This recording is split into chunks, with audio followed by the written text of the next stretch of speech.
Hey guys, in this video I'm going to be comparing electricians and the skill set around being an electrician to that of a controls engineer. I want to run through these different skill sets, although very similar. I want to run through the benefits of each one, what that actually gains you in terms of roles, responsibilities, career progression, opportunities, money, and like services you can deliver as someone who's self-employed or a business owner. So let's jump into it. Okay, so let's compare the differences between electricians and controls engineers when it comes to being employed, being self-employed, and being a business owner in terms of roles when you're employed and self-employed.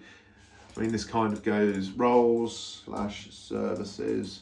Obviously, services provided by a business owner, service provider. So yeah, roles, services, money, and opportunities.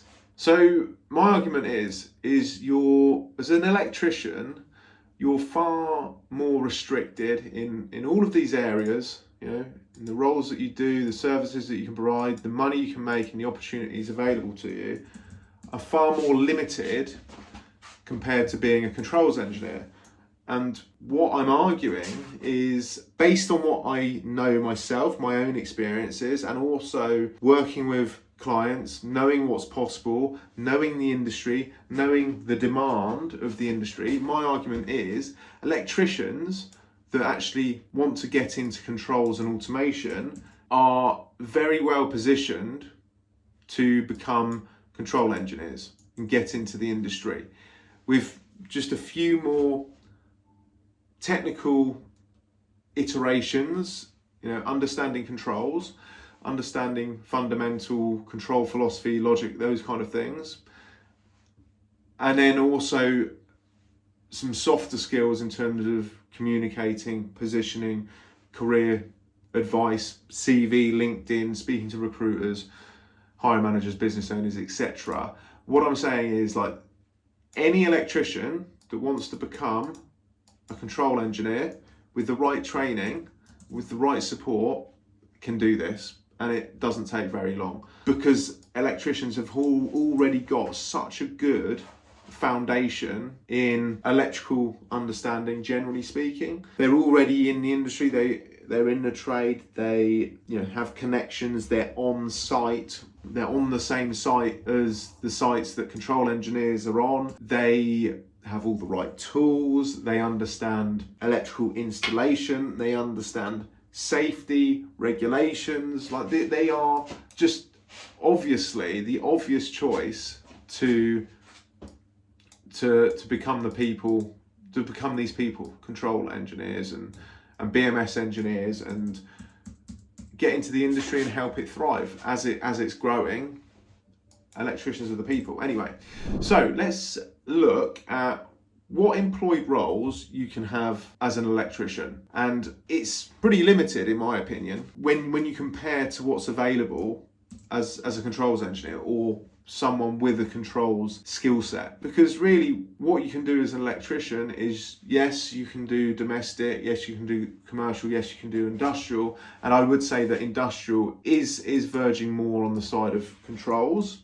But still, it's you, as an electrician, a typical electrician, you're mostly involved in installation work. Yes, there's some design elements to that as well, but the majority, let's just split this down the middle. Tell you what, let's go over here is electricians, and over here is engineers or control engineers. So it's pretty much, I would argue, installation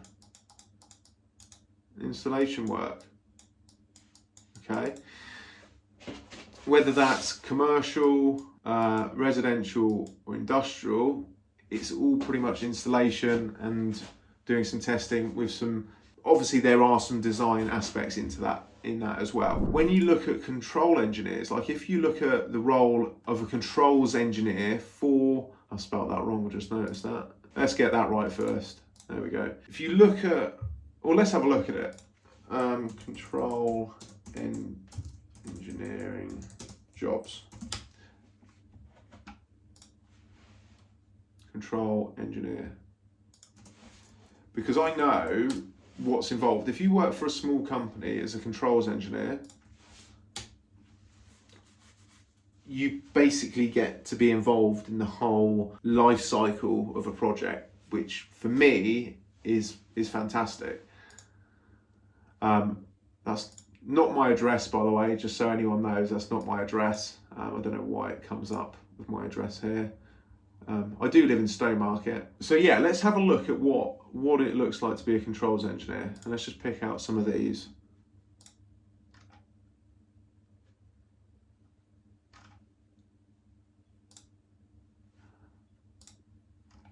And it varies on the size of the company, because some controls engineers, they might just be doing really kind of programming, testing, maybe a bit of control philosophy. But in other companies, and certainly smaller ones, like, you get to be involved in everything. So I just want to find an example of where you'd be involved with everything. Anyway, I'm not going to spend too much time looking, but ultimately you get involved with speccing.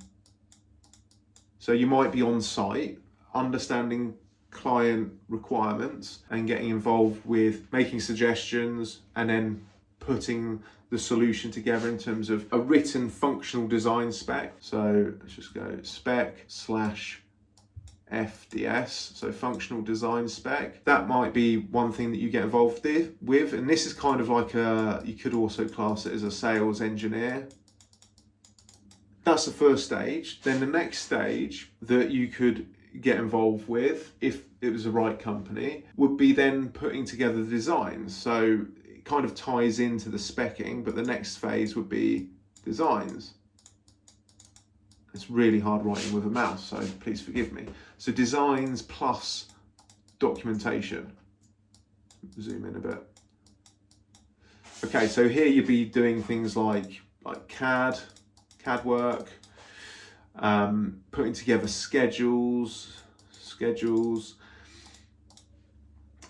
thinking about like the electrical schematics and how you're going to put those together.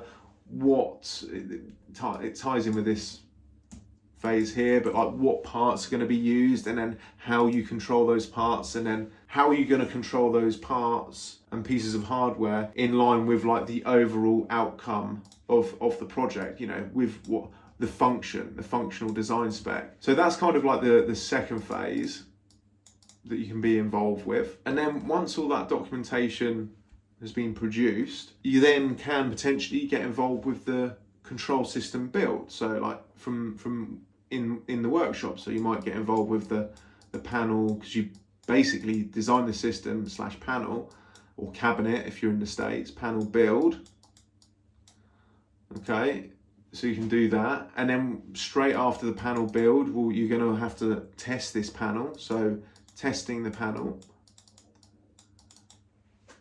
and testing it before you've so there's different levels of testing you can get involved with, but testing it before you do any programming work, just like functional testing. And then, well, if you're a controls engineer with, you know, the relevant expertise and understanding, then you can go kind of onto the programming here, like the pre-programming offsite and pre-commissioning. So you could then move into programming,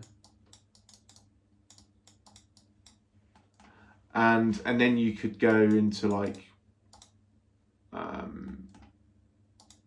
pre-commissioning offsite, because what you want is site time is the most costly time. It takes, well, there's just lots of stuff happening. There's other complications out of your control. People are holding you up, other trades holding you up, like, you know, there's just all these things.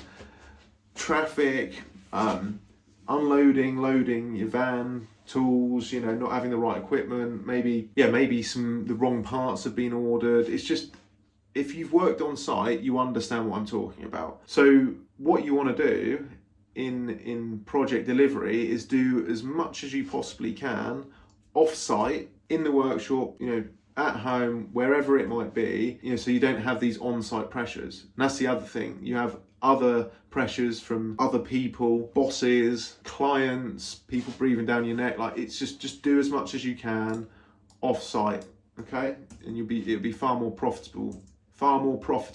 Takes a little bit more planning and thought and preparation, but if you can do as much as possible off-site, you're going to be in a much better position as a business, but also as someone who's employed or self-employed, because you're relieving yourself of a hell of a lot of stress, and you can, without these distractions, it's just a pain in the ass, and then it's costly. And usually site time, depending on what you do, you can't charge as much for it. Yes, you can charge good money for commissioning, but you certainly can't charge good money for install, like programming, design. This is like the high leverage stuff, speccing. I mean, that's high leverage.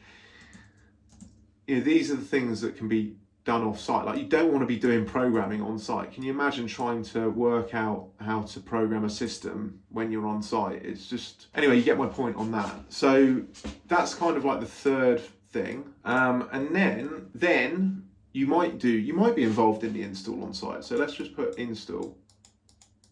Okay, install. Let's also put on-site commissioning. So this is another thing. Site commish. Okay, so that'd be like the fourth thing. This will be the fifth thing. And with on-site commissioning, you're also, like, once it's all commissioned, once all the teething problems have been ironed out, there's probably going to be the odd modification to, your designs, your documentation, stuff that you just can't foresee when you're in the office workshop doing these things originally. Things also change later down the line. Things that the client hasn't let you know of. Other trades and stuff have just created complications. So this, by the way, usually takes a lot longer than you provision for, because there's always problems, and things always take longer than you think. So I'd always factor in more time than I originally think for the on-site commissioning. Anyway, once that's all done, once the system is up and running, then you've also got client handover. Okay, so kind of training the client, just looking for some water, training the client on how to use the system. And then once everything's done and the client's happy, then you've got that support. So it might be just remote login support. It might be like a service and maintenance contract where you come back and do service and maintenance, but let's put on and, God, it really is difficult writing with a mouse. On and off-site support. Okay. So that's kind of it in terms of being a controls engineer. If you're involved in every element of it, and if you're a business owner, a one-man band, or self-employed one-man band, like this stuff, if you want to deliver control and automation projects or BMS projects, like, you need to know all this. You need to be self-sufficient. Like, you cannot, at least starting off, you just cannot sub any of this stuff out. You need to understand it fully yourself.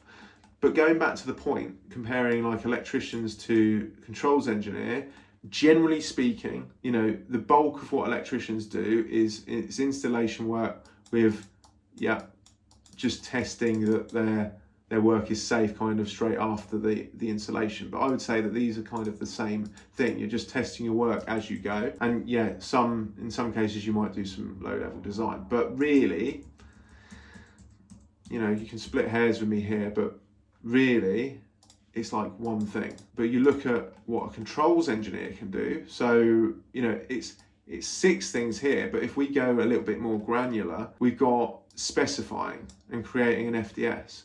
We've got designs and documentation. We've got panel building. We've got, let's just put testing, programming, pre-commissioning into another category. So 1, 2, 3, 4, 5 install. Yeah, so it's about 7 things. So these are 1, 2, 3, 4, 5, 6, 7. 7 compared to like one or two. You could perhaps split that into two things: testing work, design work. But you've got 7 things you can do as a controls engineer. If you're a good controls engineer who knows their stuff, and you need to know this stuff, as I mentioned, if you're going to go self-employed or business owner, you need to know this stuff to be self-sufficient. But just look at that straight away. There's like so many more things you can get involved with, and these are like different roles. Like if this is what's needed if you're an employed engineer for a smaller company.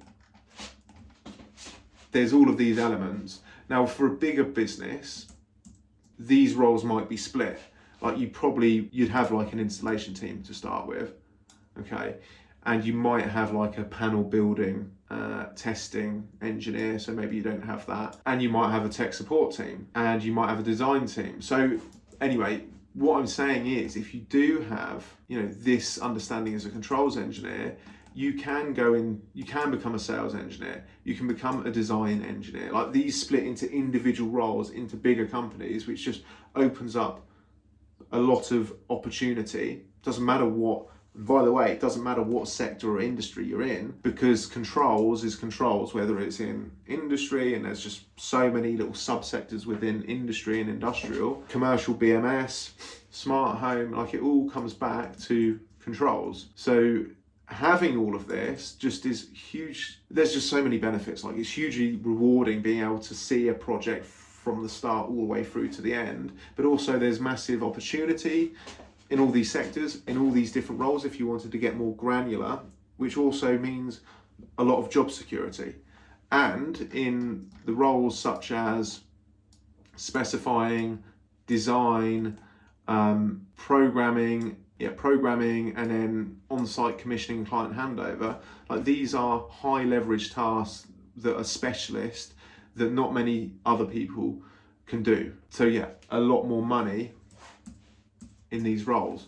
But ultimately you could be a sales engineer, you could be a design engineer, you could be a panel builder if that's what you want to do, you could be a programmer, you could also do install, you could be an installation engineer, you could be a commissioning engineer, you could be an off-site like remote tech support representative, or you could be a service and maintenance engineer.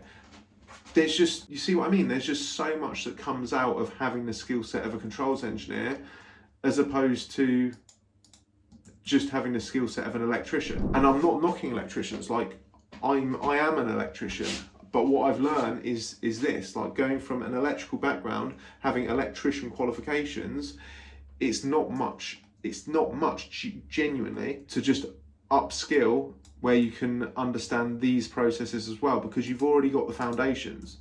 You already know all these things that I mentioned earlier that are just so valuable and useful as a starting point before you get into all of this, which then, this is the thing, having this and having however many years experience as an electrician, then understanding all this properly just will make you a really, really, really, really good controls engineer, better than the majority of other controls engineers. Because the majority of other controls engineers, they typically will know how to do like programming and on-site commissioning, maybe a bit of design and specifying, but they've never built panels really. They've never like tested panels. They've never done install work, the realities of being on site and all these things. They might not have done much client handover, and they've never supported, stuff that they've designed after the fact. And so in terms of, they might well do remote tech support, but doing on-site service maintenance stuff, they've never done. So you've just, with this experience as an electrician, with this added stuff, like you've got more capacity, you've got more of an understanding, you've got a much bigger perspective than just a regular controls engineer that's gone from, a university graduate straight into a graduate scheme, then into the things that I mentioned. Like they just don't have the same perspective or understanding, so just naturally they're not going to be as good. It's as simple as that, and I've seen this firsthand. So that's my argument for on the in terms of like roles and service and what you can actually do, comparing. Is there a better way to do this? Yeah, comparing to just electricians. Okay, so let's just look at money now. Let's compare money, electrician, controls engineer. I'm going to just work in pounds. I'm from the UK, so I'm going to work in pounds, but you can obviously change this to whatever country you're in. But typically, an employed electrician, again, you can split hairs with me here, but you're looking at like 35k a year as an employed electrician. Whereas you compare that to a controls engineer, an employed controls engineer, you're looking at the 45k on the low end, up to like, I'd say, again, you can split hairs with me here, but go and do your research. You look at the job sites, you're looking at 45k on the low end to 60k on the high end. Now let's look at what it might look like for self-employed electrician. So let's use another colour actually. Okay, so self-employed electrician, and this will vary where you're based and how you price your work, but you're looking at 250, let's say, per day to, let's say, 350 per day. Okay, and again, it's going to vary over on this side, but I mean, it's crazy where you're based and whatnot, but it's crazy what self-employed, for example, BMS engineers can charge in London, self-employed, like it's between 600 to £1,000 a day. But I would say, depending on what you're doing, what sector, what industry you're working in, so it's really, you can no less than 500, and I'm going to go on the higher end, as mentioned, depend on your skill set, depend on where you live, what you can deliver, up to £1,000 a day per day. Okay, that's with your own work, so that's kind of as a business owner as well. Let's just make this clear. So this would probably be day-to-day work, no 6-month, 12-month contract as a self-employed engineer or a business owner. If you were on 12-month contract, so let's go to say 12 month, 12, sorry if you can hear a baby in the background. Actually, I'm not sorry. There's a baby crying in the background. I think she's teething. Yeah, so 12-month contracts, let's say for an electrician, to be fair, I don't know really, but I imagine it's probably going to be like, well, let's just say 200. Maybe 150. Whoops. I'm just going to say 200, okay? 200 per day, 6 to 12 month contract. Okay, and then if we're looking at a controls engineer, you're for a 6 to 12 month contract, yeah, you're going to be looking at, I'd say at least 300 per day, maybe 350. So that's what it looks like in terms of finances, money. Yes, this might be slightly different compared to where you live and exactly what prices you're charging and what services you have, but generally speaking, it's around that kind of level. So what's that an increase of? I mean, that to that is almost double. Okay, so as an employed, I don't know if senior electricians get paid much more than that as an employed electrician, but certainly senior controls engineers can get paid that. So that's like, let's just say 40% more employed, quite a big range, employed / business owner. Yeah, at least double, maybe almost 3 times as much, again, depending. So 2 to 3 times the amount, and yeah, an extra third, let's say 30% more as a self-employed contractor. So you could say, generally speaking, like this is like at least 2 times as much. You can earn twice as much doing control engineering work. Cool, so that's kind of the money side. Okay, so now let's talk about opportunities. available to electricians and control engineers. And this ties into what we covered to start with, like the roles and services that can be provided, because obviously opportunities arise out of that. But I suppose opportunities, progression, like where can you progress to once you're a qualified electrician? What can you do? What can you progress on to? So you're an employed electrician, then you become qualified, so you might go like apprentice to qualified electrician. So let's just do that. So apprentice, okay, to qualified,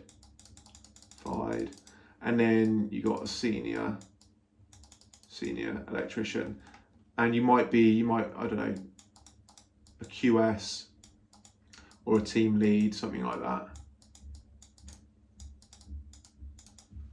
So that's really like as an employed electrician, that's what it looks like. Let's just stick with employed actually, because I think this will paint, comparing an employed electrician to an employed controls engineer, because I think this will paint a good enough picture. Obviously, once you get into doing self-employed stuff, you know, own business, own service, services, then you obviously get involved with more things. There's more opportunity to do different things, and you have more of a choice. So to keep things the same, comparing apples with apples as best we can, let's just stick to employed roles. And this is, you know, within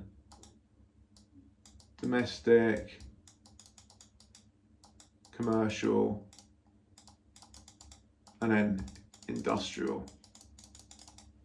But I would say the bulk of Sparks, they aren't doing industrial. The bulk is domestic, commercial.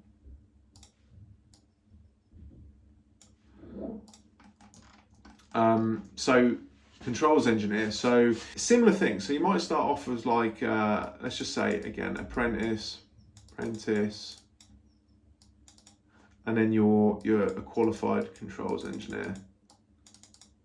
But then, as mentioned earlier, like once you're qualified, and providing you've got that skill set, you could then go, let's go, okay, so sales engineer. You could then go design. Oh my God, come on. Design. You could then go programming. You could go panel builder. Do commissioning. Okay, so you get the idea there. So you can branch off in various different directions if you wanted to. If you wanted to stay doing controls and being involved in the whole process, which is what I would recommend, because it's far more fulfilling, far more variety, stops you getting bored quick, which is something that happens with me often. But this skill set in controls, like this is where the opportunity comes in. Once you've got this skill set, and providing you know how to communicate your skill set and how you're going to bring value as a employee to business owners, providing you know how to do that, you know, and your CV's dialed in and whatnot, you can then go down lots of different avenues in terms of industries. So industry-wise, like smart home, that's probably the smallest one. Smart home, that's the smallest market at the moment. That's still developing. You could go down BMS / BAS, so building energy, actually let's put in building energy management systems. So you could go down building energy management systems, or building automation systems. So this is more like commercial space. And then you've got the industrial sector, which this is where it just gets crazy, because I'm not going to write all of these because it would just take me forever. But you've got like manufacturing, that's one sector. You've got pharmaceuticals, you've got warehousing, logistics. These are all industries that have controls and automation. You've got mining, you've got agriculture. You could even argue that like the marine environment, so where you're working on yachts and ships and whatnot, they come under this. nuclear, oil and gas. It's just endless. It's just endless. Automotive, manufacturing, I think I mentioned those. Food and drink processing. It's just endless when you get into here. So you could take this specific skill here, and you could take that into this sector. Actually, let's change the color. So you could take this, let's go here, this skill set and take it into smart homes. You could then pivot and you can go into this sector, or you could go into this sector, or you could just take this whole skill set of a controls engineer and use it in this sector, in this sector, in this sector. You could, if you just wanted to take the programming understanding, you could take it into this sector, this sector, this sector.